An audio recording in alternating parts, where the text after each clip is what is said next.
Thanks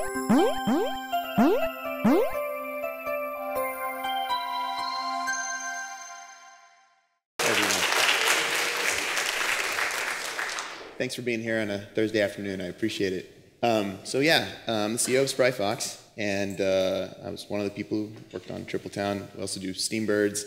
We co-developed Realm of the Mad God, which was recently sold to Kabam. And we made a game called Bunny, How We First Met, which some of you might have played.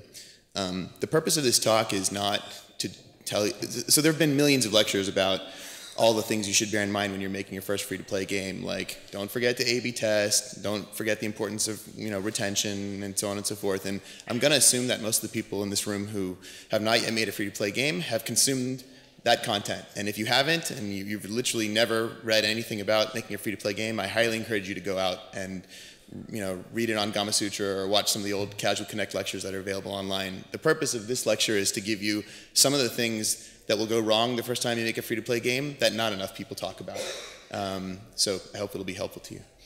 And the insights for this lecture came primarily from Tripletown, which was not necessarily, it was our first real free-to-play game. And we had done one before, but it was kind of a half-assed attempt that we didn't really put a lot of effort into. Tripletown was our first real major attempt to get free-to-play right, and we didn't. But it has made good money. It's been it's essentially single-handedly funding our company. But it, relative to the critical success it has received, it hasn't necessarily made as much money as we would have expected, and I'll go into some of the reasons why. More insights come from Realm of the Mad God, which I mentioned earlier we co-developed. This game actually has been successful. It's interesting. It's way more profitable per user than Tripletown by leaps and bounds, but nobody seems to know. And Steambirds Survival HD. Anyway, so that's where this lecture comes from, but mostly Tripletown. So mistake number one, assuming things about other games that you hear about. This is a mistake we made. This is a mistake that lots of our friends have made, so I'm going to assume that some of you are making it even as we speak. We took one look at Bejeweled Blitz, and we got really excited. We said, oh man, look at how successful that game is. Someone has finally cracked the nut of how to take a single-player casual game and make it free-to-play and make lots of money. And we asked a few people about that, and everyone concurred. Yeah, Bejeweled Blitz seems to be a big success. Not so much. If we had simply taken the time to ask someone at PopCap who we were friends with about how financially successful Bejeweled Blitz was, we would have learned, especially that at the time we were looking at it, that Bejeweled Blitz was not making very much money per user. It had an extremely, extremely low ARPU. We didn't know that. We didn't ask. And so one of the major assumptions that we based Tripletown on was, okay, this kind of model works, and we can duplicate it. So one of the foundations of our entire design philosophy around Tripletown was fundamentally wrong. I'd actually love to think that we were just idiots and other people don't make this kind of mistake. But time and time again, I'll talk to an independent game developer, and they'll say, oh, I'm making this game because that awesome game seems to be making a lot of money. And I know firsthand, because I've started to educate myself more in the market, that actually that game is not making that much money. And in fact, the only reason why you've even ever heard of it is because it was featured by Apple or it was featured by Google or something, and so it got a bunch of free traffic that it never could have been able to afford otherwise. So don't make this mistake. Don't look at a game and assume that because it's popular, it must be making money. That sounds simple, but lots of people are making this mistake. Don't be one of them. Mistake number two, I call it limited design space, for lack of other words. Tripletown is an incredibly deep game, incredibly engaging game, really holds on to people for a long time. I think it's very well designed. But something it's designed is lacking is what I would call the depth necessary to monetize effectively. So it's a single-player game, and that inherently makes it more difficult to monetize. I mean, you're lacking all the richness that social interaction brings, and that richness can be monetized in a variety of ways. It has, in its current incarnation, no real persistence of any kind, right? So there's nothing you're building towards after, once you build your town and it's done, and you start over, which is a pretty big problem because it's hard to get people to invest in something when they know it's going to go away soon. There's no character, which is sort of related to persistence. There's no character that you own that that levels up or anything like that you want to show off to other people. There's a lot of ways in which it's an incredibly tight game, but it's incredibly deep, but not necessarily in the ways you can make money. So anyway, the only way we come to it and make money with the current incarnation of Tripletown, which will be changing soon, and I'll hopefully talk more about that later if I have time, is two things. We sell turns, which makes, good money, and then we try to sell you items that you can use in the game. Turns out nobody buys the latter. Like, nobody. They're just not willing to spend money on items for a game that's going to end, and they're just going to restart later anyway. We've introduced lots of different types of items. We've done tons of A/B testing. For a while, we thought they simply weren't noticing it, so we kept shoving them more and more in people's faces, hoping and praying that essentially, at some point, someone would say, "Oh, I just didn't know those were there." But no, nobody buys items. And again, because the game lacks the kinds of depth that I was talking about, any persistence, and true multiplayer or social interaction. I mean, there's leaderboards, there's gifting, there's all the typical stuff, but that's not meaningful in the way that I think social and multiplayer needs to be. Because it lacks those things, we're kind of stuck. We can keep trying to add more items to the store that you'll buy, but I think we've more or less had it drilled into our heads. Like, people just don't want to buy things for this game that's going to start over in 5 days. So anyway. When you're thinking about the game that you're going to make, think about it from this perspective, right? Like, try to make a game where you can think of not just 4 different things you can sell, but 4 whole categories of things you can sell, right? You're going to something that influences gameplay, something that changes the way the game looks, something that influences my interactions with other people in some way, so on and so forth. Like, whole categories. If you can't do that, if you can't brainstorm a fairly substantial list of things you might be able to sell in the future, then you're going to end up in where we are now, which is, we're literally looking at fundamentally re-architecting the game in some ways. That's a little bit strongly put, but like making major changes to the game because the core design, the way it is, simply doesn't support the kind of monetization that we're comfortable with. We think the game needs to be making more. So that's mistake number 2. Mistake number 3 is expecting recognition for your restraint. So what I'm showing you right there is something in the store. It shows that that's the Imperial bot, which can destroy any item on the Tripletown board. It's the most, for lack of a better word, powerful piece in the game.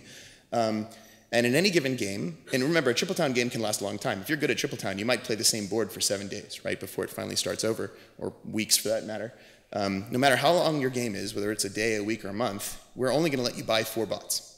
And at some point, you're going to run out of bots, and that's it. And then you're done, and you can't buy any more, even if you want to. And we did that for a very simple reason.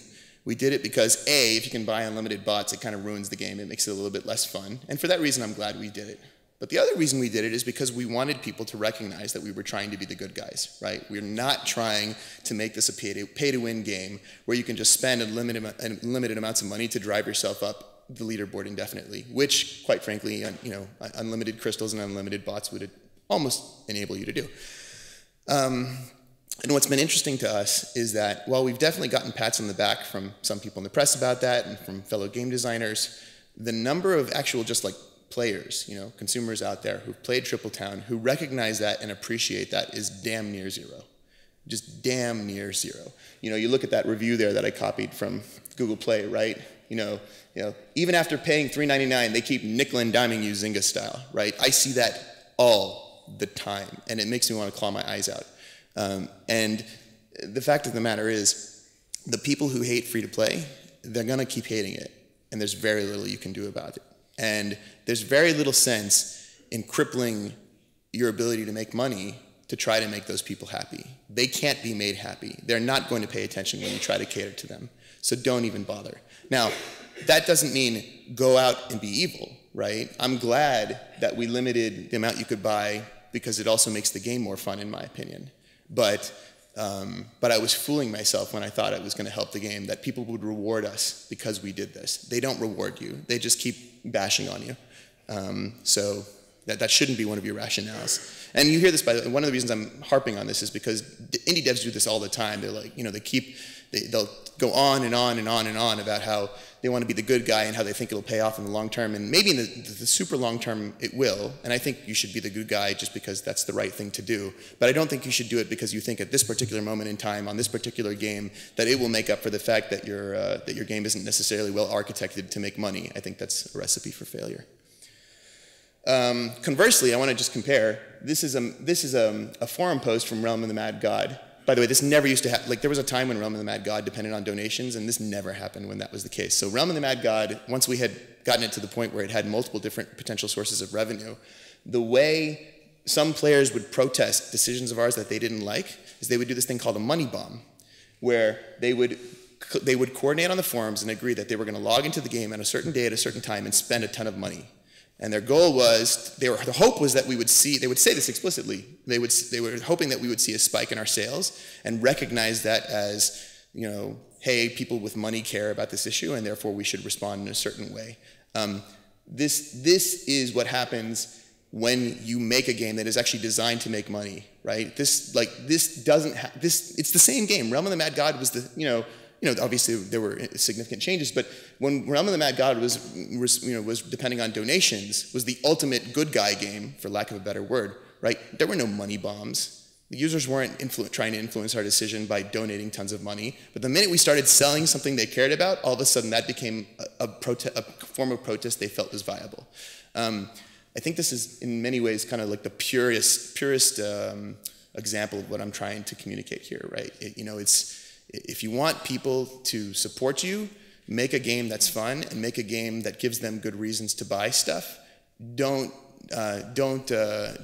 depend on charity. Don't depend on amorphous goodwill. That's just not how it works. Mistake number 4 is expecting miracles from cross promotion.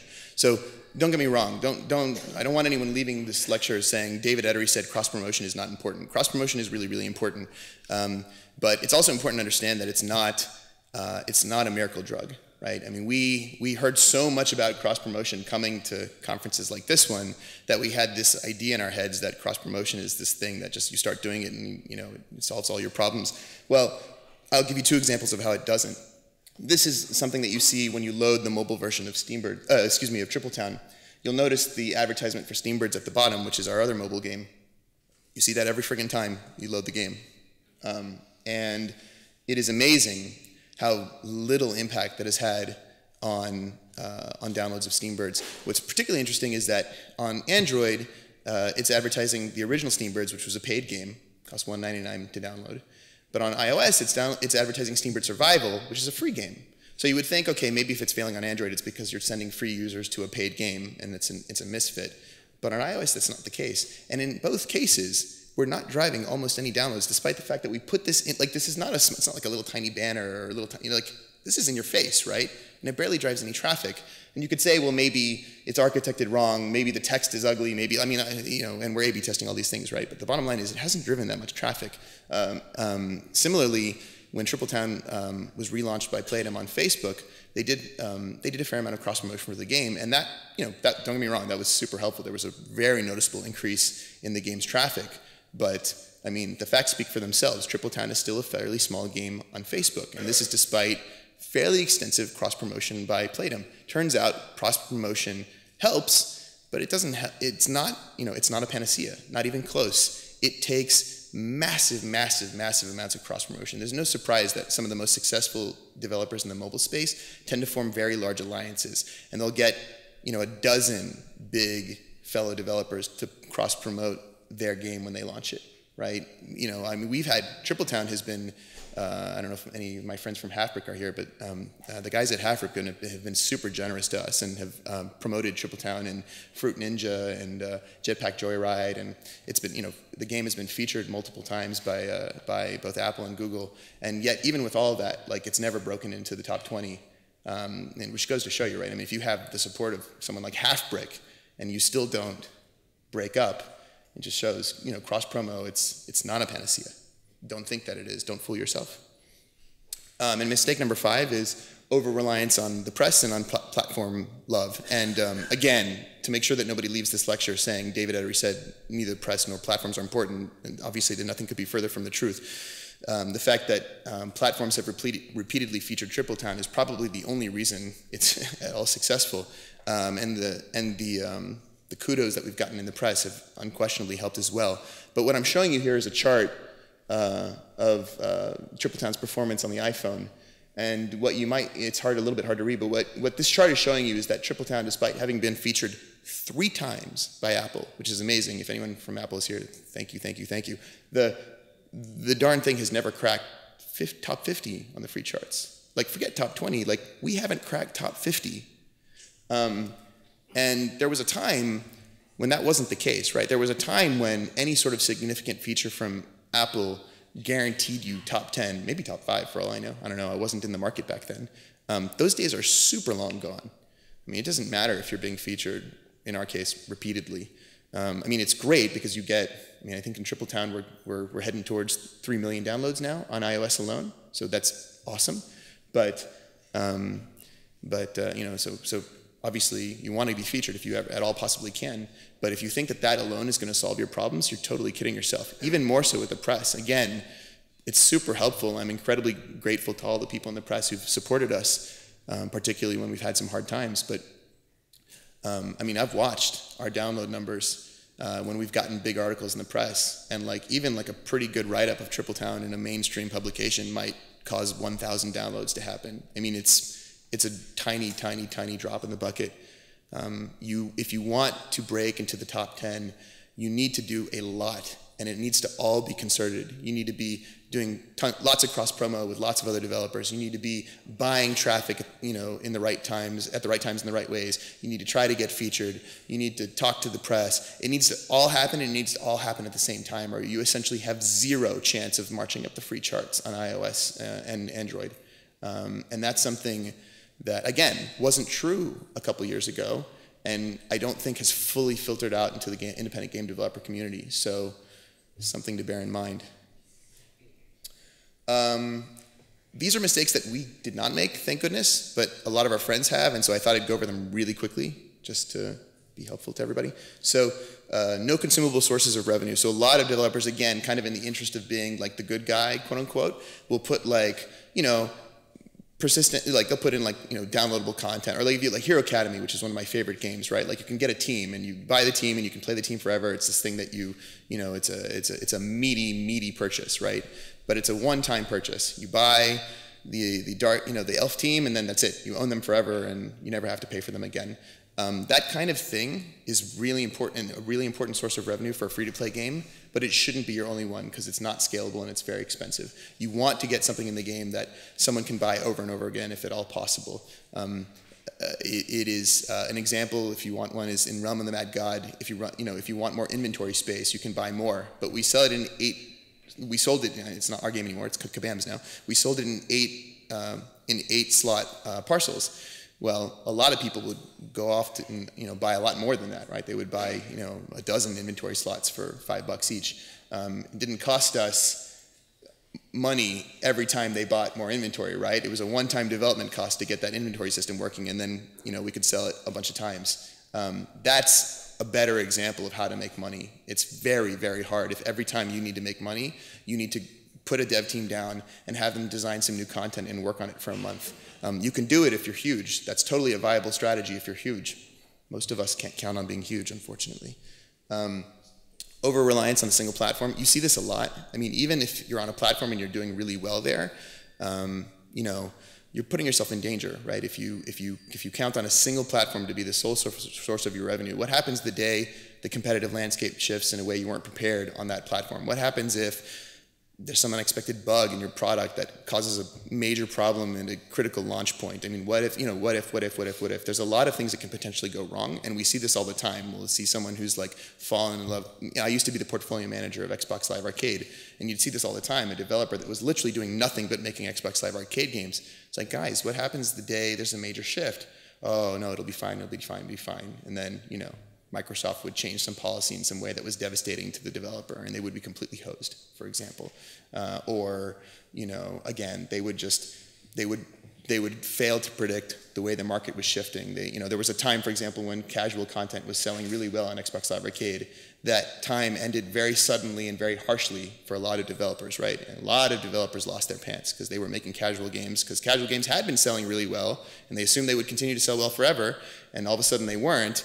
And all they had was this one casual game that they developed for Xbox Live Arcade and for nothing else, and weren't capable of porting anywhere else, and bye-bye developer. So don't depend on any single platform. I don't care how attractive the platform looks. Never, ever do that. Lastly, an excess emphasis on aesthetic goods. And again, this is back to the good guy developer who doesn't want to make a quote-unquote pay-to-win game. So he says, well, I'm only going to sell things that change the way you look in the game. I know very, very few games that have been successful that have taken that approach. If you're making a game that's barely a game, that it's basically more of a social interaction. Think of it like an interactive chat room. Okay, maybe that works, right? Because the game is mostly just social interaction. But in 99% of cases, if you're making a game where your goal is to, where the gameplay is fundamental to the game, people are always going to be, no matter what they say, they're always going to be more willing to pay money for something that fundamentally impacts the game in some way than they are for something that merely changes the way they look. Aesthetic goods are great. They should be a significant portion of your revenue, but they're never going to be the dominant portion. And to put this in perspective, this is a slide I showed at GDC before we sold Realm of the Mad God.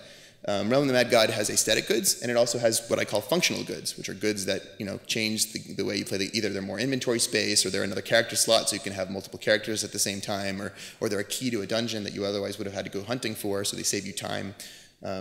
Those functional goods made up 83% of our revenue. The aesthetic goods made up 17% of our revenue. And here's the interesting thing. The aesthetic goods were 50% of the store space in the virtual in-game store, but they only made up 17% of the revenue.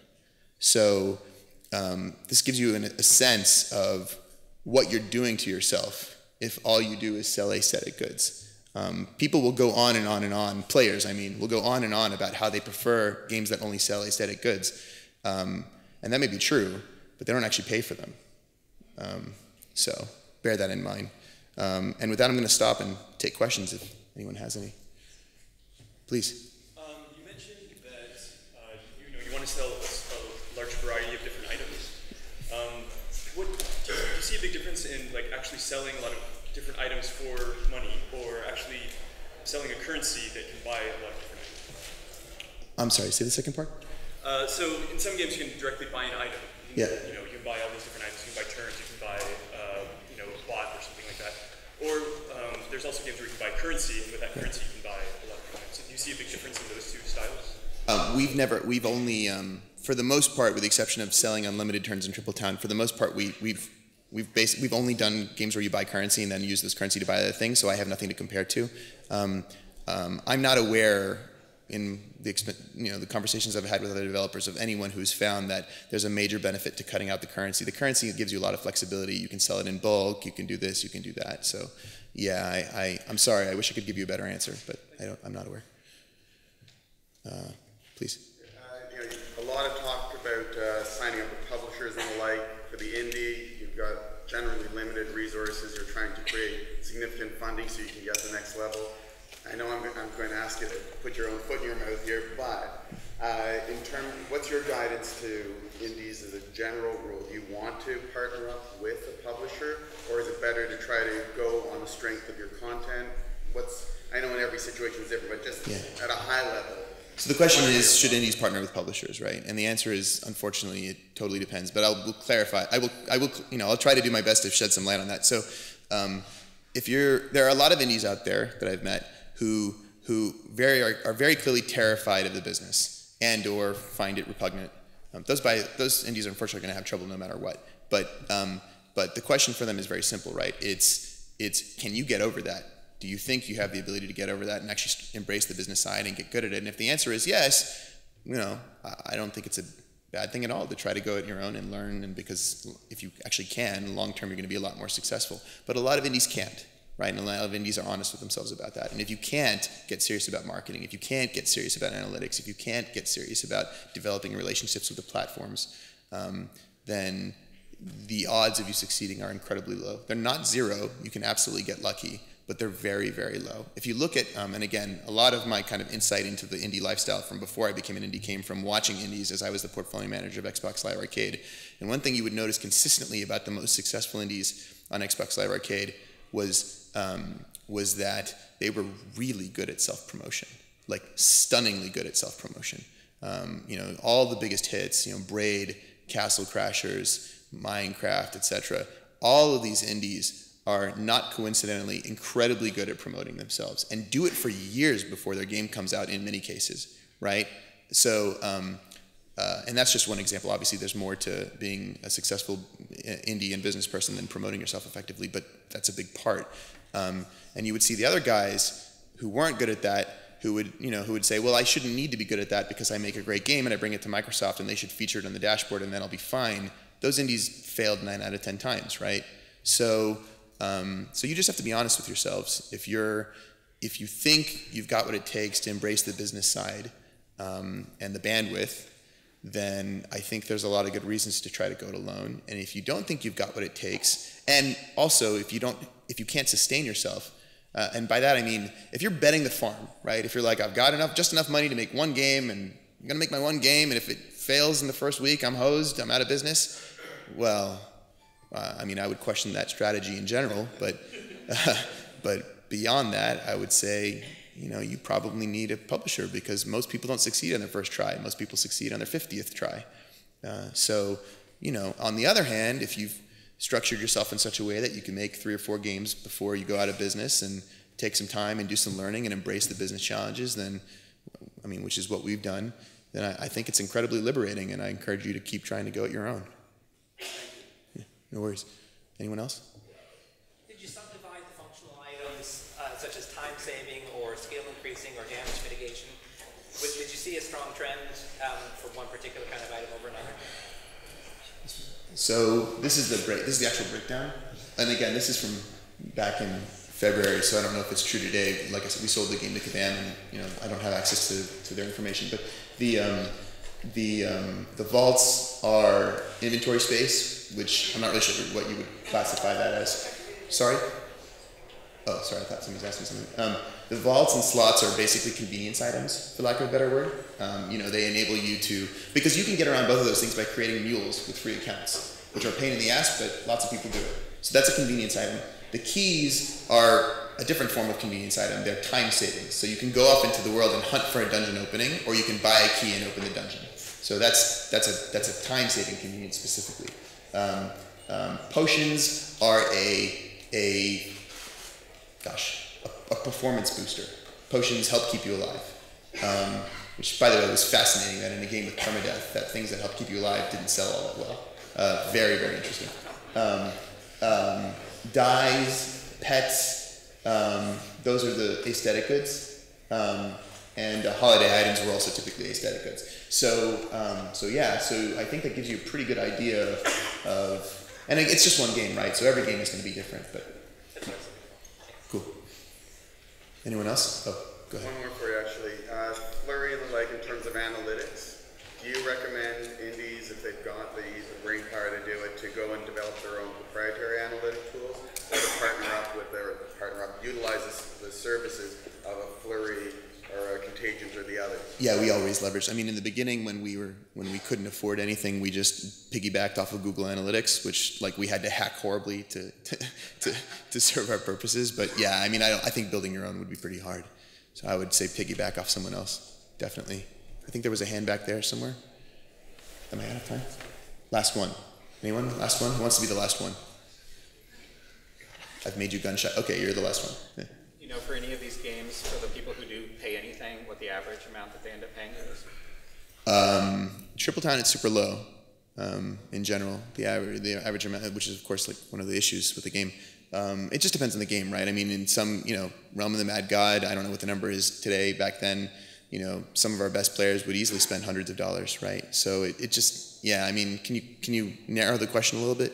I heard someone say a week ago that the average they get from the players who pay anything is something like $20, which sounded high. Dude, it totally depends on the game. There's no rule of thumb.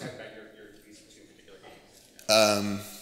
In Triple Town, the average, particularly because a lot of the money, so Triple Town's on different platforms and has different business models on different platforms.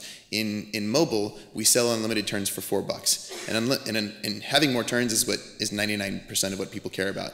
So in mobile, the average person who pays probably paying $4, and then they're done, right? Some significant percentage do go on to buy coins, and they buy a lot of coins. But far and away, most of them are buying the unlimited turns.